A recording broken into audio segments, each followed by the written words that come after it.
Hey guys, my name is David Adams, and today I'm going to show you how to tie a bowline knot.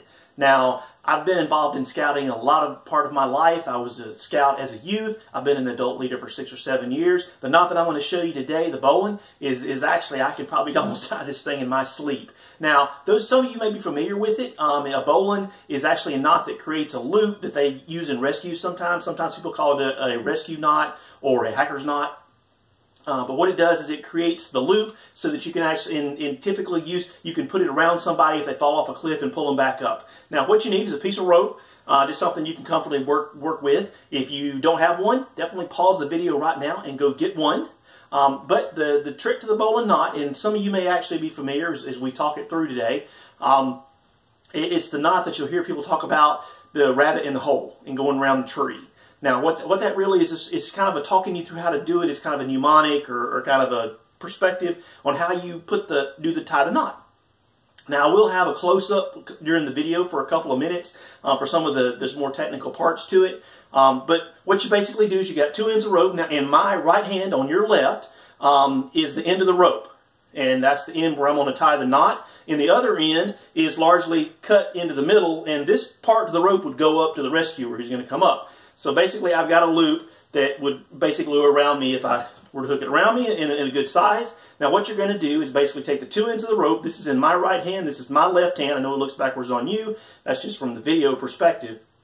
However, what you're going to do is I'm going to take my right hand and take from the end that's got the end and pull a second loop.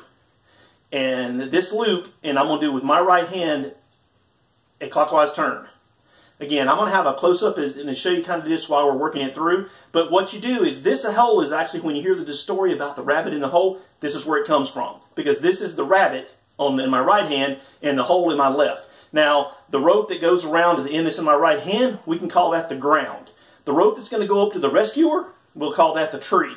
But what that largely creates is you've got the rabbit's hole, the tree, and the rabbit, who comes up, as the story goes, out of the hole, around the tree, and back in down the hole for a bowline.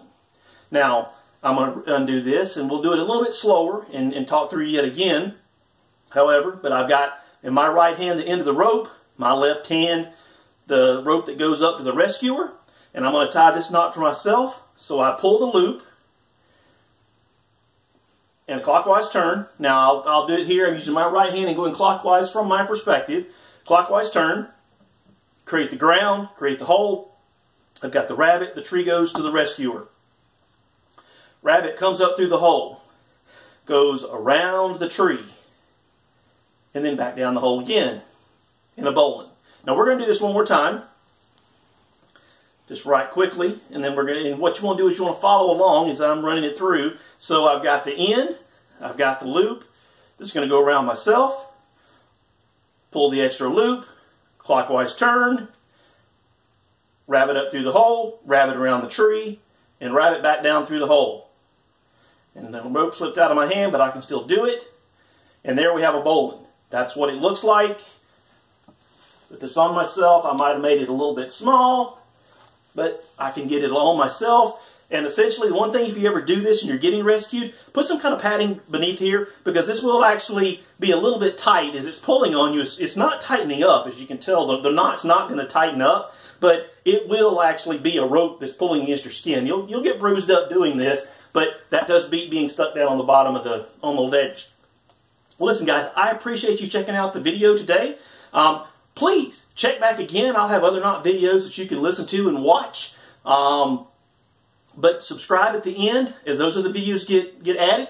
You'll get to be notified as those come up. But anyway, my name's David, and again, this was how to tie a bowline.